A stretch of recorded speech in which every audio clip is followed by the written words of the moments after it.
said that Gutfeld talks about you all the time. Who is he? Well, really, who is he? I don't watch the show. He has a show. I don't watch the never show. heard of him. Yeah. I guess he's just obsessed with me. No. Next, Joy's going to say she's never heard of carbs. Picture Joy Behar struggling to keep her composure while Greg Gutfeld delivers a verbal smackdown so brutal, even her makeup's wondering if it's seen better days. What went down? Did Joy actually crack under pressure, or was it just her ego? Going bankrupt right before your eyes? Stay tuned, because this explosive clash is packed with cringe, chaos, and comedic moments that'll have you glued to the screen. Seriously, her denial of knowing me is as believable as her red hair.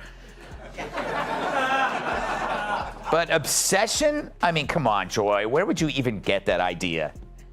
Like Joy Behar's face, it's looking worse and worse by the day. More full of crap than Joy Behar after a night of scotch and Taco Bell. Her being named Joy is like me being named ugly. Joy wasn't there on the show. Apparently Mondays are her days off when she feeds in the pasture. It now smells like a humid day inside Joy Behar's moo-moo. The motives stink worse than Joy Behar's jog bra. I mean, assuming she jogs. Joy Behar has long reigned as the queen of daytime TV, sass master of the quick jab, the razor-sharp comeback, and that legendary eye roll capable of silencing even a room full of tantrum-throwing toddlers. For decades, she's wielded her opinions like a battle-hardened gladiator swinging a verbal trident, but even the fiercest warriors stumble, and today was that day. That was the moment Greg Gutfeld stepped in, flipping the spotlight into a scorching interrogation lamp that roasted Joy like a forgotten casserole left to burn in the back of the fridge. And last week, Joy Behar accused Elon Musk of being pro-apartheid, but then begged him afterwards not to sue. Musk lawyers have yet to comment because they're still checking to see if it's legal to sue a cow.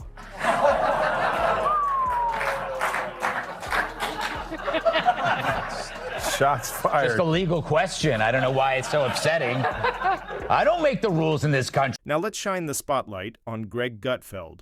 This guy is a walking, talking satire factory who could turn even a funeral into a full-blown stand-up comedy extravaganza. His dry humor could parch the Sahara, and his razor-sharp wit slices through steel like it's paper.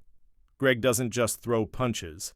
He scripts the entire fight scene, dropping one-liners that hit harder than a piano crashing onto a cartoon villain. It's about the view. It's become like a medical hospital that displays human misfailure. Like it's like here, let's look at this political oddity. You know, it's like it really is like the left-wing equivalent of a carnival sideshow, except instead of bearded ladies and fat clowns and two-headed cows. Well, let me rephrase that. But The View is a victim of the sunk cost fallacy. You know, how can you now speak the truth and when for years you've been telling lie after lie after lie? Now you're carrying this big bag of rocks around you because it's too harmful for their ego to admit that we really were dishonest. When Greg locks onto a target, it's not just embarrassment. You get verbally steamrolled with the surgical precision of a scalpel and the merciless fury of a toddler denied candy for a week. Now imagine this. Joy Behar sitting confidently on her daytime throne, convinced she survived every media storm imaginable, suddenly caught in a verbal onslaught usually saved for reality show meltdowns or painfully bad stand-up open mic nights. Some news, the feral monsters of The View say they've never heard of you-know-who. True, the show that makes mornings hell claim that my name doesn't ring a bell. It's time for... Our view on The View. Ugh. Yeah, the witch's coven finally shows me some lovin'. Yesterday on The View, yours truly was the subject of conversation. Apparently the broads have no idea who I am, or so they say. Hit it, Gladys. But this wasn't some casual jab or friendly sparring match. Greg Gutfeld showed up fully armed, unleashing an artillery barrage targeting every weak point, every shaky argument, every misstep Joy had unwittingly baked into her public persona. Watching it unfold felt like gripping popcorn while witnessing a slow-motion car crash. Greg began with seemingly harmless jabs, light teasing of Joy's latest political hot takes in those classic on-air moments where passion tipped into incoherence. But it quickly spiraled into a full demolition. This wasn't mere disagreement, it was a ruthless teardown of Joy's entire on-screen bravado. What's almost impressive is how Greg transformed Joy's fiery rhetoric into a highlight reel of contradictions so glaring they might have been visible from space. No need for raised voices or cheap insults.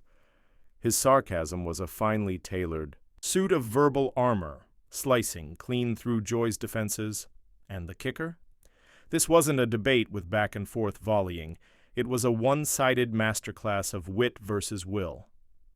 Greg stood unshaken while Joy stumbled like a ballerina who suddenly forgot her routine mid-performance. Then came the infamous moment when humor didn't just tease, it went full nuclear on Joy Behar. The stage wasn't lit with fireworks but with a chilling calm before the storm.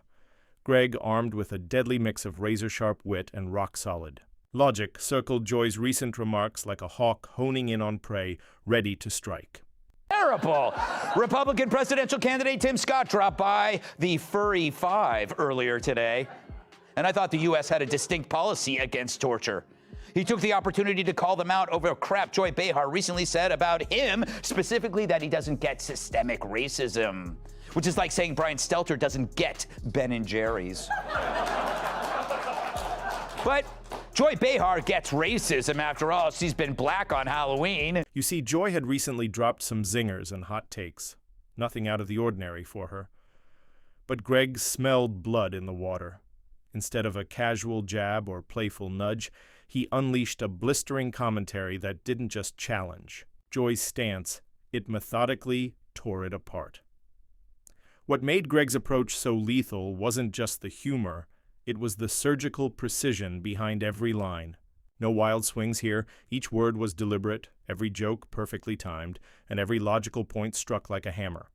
At first it played out like light banter, the kind of back-and-forth TV viewers devour like popcorn. Then, faster than, you could say awkward, the tone shifted. What started as a casual roast turned into a full-on public humiliation spectacle, and then there was Joy, usually sharp as a tack, armed with quick comebacks and zingers, ready to slice through any opposition. But this time, the wheels came off. Her usual spark faltered, her defenses visibly crumbled, and the cameras caught every second. For those who know her as an unshakable fortress of sass, seeing her rattled was like spotting a unicorn sipping a latte at Starbucks. But this wasn't just bruised pride or hurt feelings. No, Joy's reaction cut deeper. In the relentless media battlefield, public figures like her carry the heavy weight of constant scrutiny. Sausage maker Johnsonville is recalling more than 42,000 pounds of pork sausage for possible contamination with plastic fibers. Fortunately, authorities were able to track all 42,000 pounds to a single location in New York City. This moment marked a rare, profound crack in Joy's armor, a fleeting glimpse of the person beneath the polished persona. It struck a chord with viewers, not just for the embarrassment, but because it laid bare the true cost of life under the relentless spotlight. Her breakdown wasn't mere emotion. It was a strategic vulnerability exposed in a high-stakes media battlefield. Joy's falter wasn't weakness. It was a subtle surrender in a game where every word, glance, and pause counts as a move on the chessboard. For those watching closely, it told a story of exhaustion, pressure, and the harsh reality of fame's double-edged sword. Even the sharpest tongues can get trapped in their own web, especially when facing a ruthless opponent like Greg Gutfeld. This wasn't just public humiliation, it was a rare humanizing moment wrapped in the chaos of televised combat. What happened next? Joy Behar's carefully crafted image of unshakable confidence began to fracture. The cameras captured something rare, an unmistakable falter, a flicker of vulnerability usually hidden beneath layers of practiced cool. No furious comebacks, no biting retorts, just silence. And if you looked close enough, you could almost see her mind racing, desperately searching for a lifeline, a quick-witted rescue thrown from the safety of her usual sharp banter. But that line never came. Their brains are small. But who's the dumbest one of all? True, none of them are in Mensa, but who's the most densa? Perhaps it's Sonny who mastered the art of making idiots look smart. Now, The View could ask a mirror who's the dumbest one of all, but there's no way that glass doesn't shatter. Here's the thing about living in the media spotlight, where every word is dissected, every gesture picked apart, and every emotion blown up like a magnified microscope. You learn to build walls forged from sarcasm, deflection, and pure bravado. Joy's walls have stood strong for years. She's built an empire out of turning outrage into entertainment and personal attacks into ratings gold.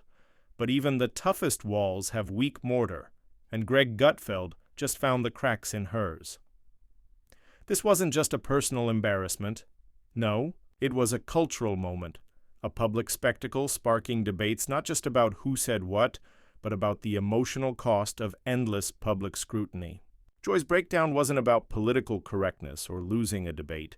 It was a rare peek behind the curtain, showing what happens when the nonstop pressure to perform, entertain, and shape opinion meets an opponent laser-focused on exploiting. Every slip. Social media erupted like a volcano as the clip hit the web.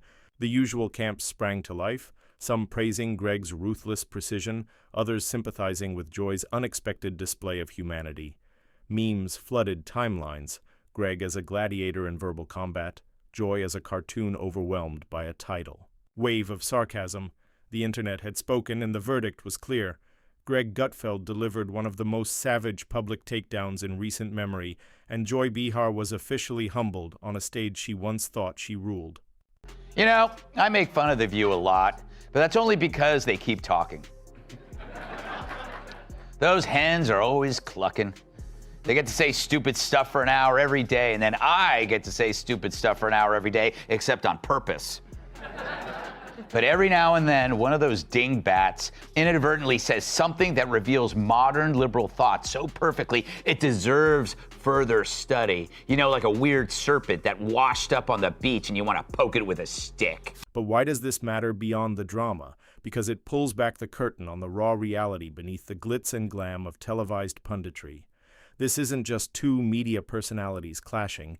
It's a glimpse into the exhausting, often brutal ecosystem that forces public figures to balance authenticity with performative toughness. Joy's crack wasn't merely a personal stumble, it was a reminder that beneath the makeup and scripted lines, these commentators are human, vulnerable to the same insecurities and pressures we all face. Greg's takedown was a masterclass in media warfare. No shouting, no cheap shots, just razor-sharp wit delivered with surgical precision. It's the kind of performance media analysts will dissect for months, studied as the perfect example of weaponizing humor without tipping into outright cruelty. For Joy, it was a harsh lesson in humility, a fleeting fall from grace that reminded everyone even seasoned media pros aren't invincible. And oh, the aftermath, when the dust settled, keyboard warriors sharpened their claws, turning every social feed into a battleground of hashtags, memes, and biting commentary. Greg Gutfeld's verbal knockout didn't just ruffle feathers, it unleashed a digital tsunami. The moment that clip hit the internet, it spread faster than any cat video with a surprise twist. Tyrus, do you think it's a good strategy on the behalf of The View to pretend we don't exist when Yeah. we know they know we exist? That's a brilliant idea.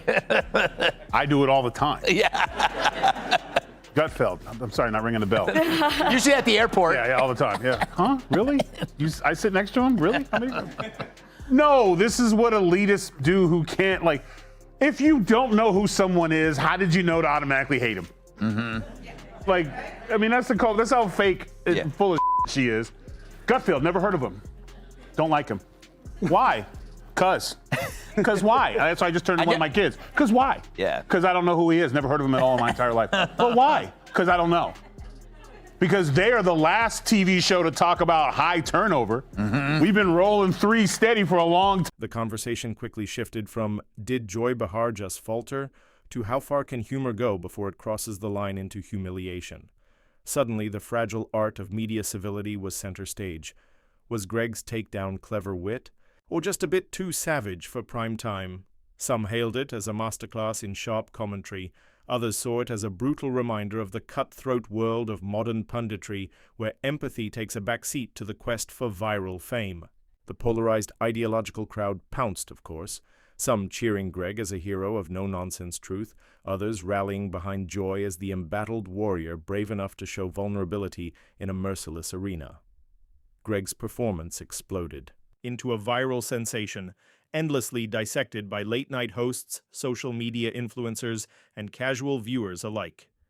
Every punchline was replayed, every sarcastic twist examined, turning that moment into a pop culture landmark. His reputation soared, cementing Greg as the pundit who can dismantle opponents with surgical precision while making you laugh so hard you might just snort your coffee.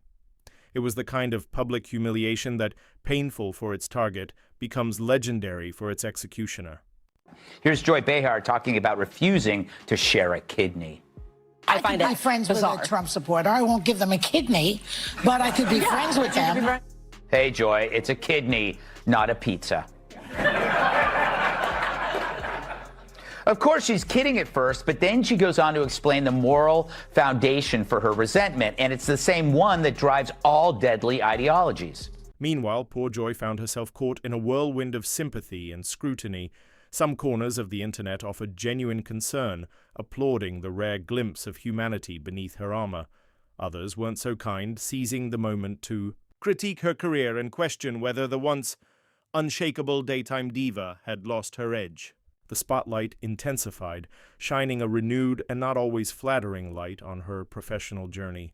Every past slip-up, every fiery hot take, every theatrical moment was dredged up like a greatest hits reel of cringe and charm alike. This saga reveals a larger truth about the precarious balancing act media personalities must perform in today's polarized pressure cooker environment. Every word is weaponized, every reaction amplified, every flaw mercilessly exploited. Public figures live under a microscope, juggling the need to appear confident and commanding against the very real risk of being exposed as vulnerable, flawed, or, heaven forbid, human. And let's be honest, this isn't just daytime TV drama. It's a symptom of a cultural climate where entertainment, ideology, and personal attacks blur into one messy stew. Why does this matter? Because this moment is more than a feud between two personalities. It's a snapshot of modern media culture, where the line between humor and cruelty is razor thin and the stakes impossibly high. It forces us to ask, how much toughness can anyone really sustain before the act cracks? How honest can public figures afford to be without risking it all? And as viewers, how much of that tension do we really want to watch unfold live, served with a side of biting sarcasm? The Joy Behar versus Greg Gutfeld showdown isn't just a fleeting spectacle. It's a cautionary tale wrapped in comedy, a reminder that behind every zinger is a real person, balancing pride and vulnerability. As this saga continues, we can only wonder who will strike next and who will survive the next round of this televised gladiator fight, where words are weapons and nothing is off limits. One thing's certain, this is far from over. The next episode promises even more drama, more laughs, and inevitably more public breakdowns. Looking ahead, this showdown sets the stage for an even fiercer media landscape. The boundaries of humor, criticism, and public persona are constantly shifting, and moments like this spotlight just how high the stakes truly are. Whether Joy rises from this stronger and sharper or retreats to regroup remains to be seen.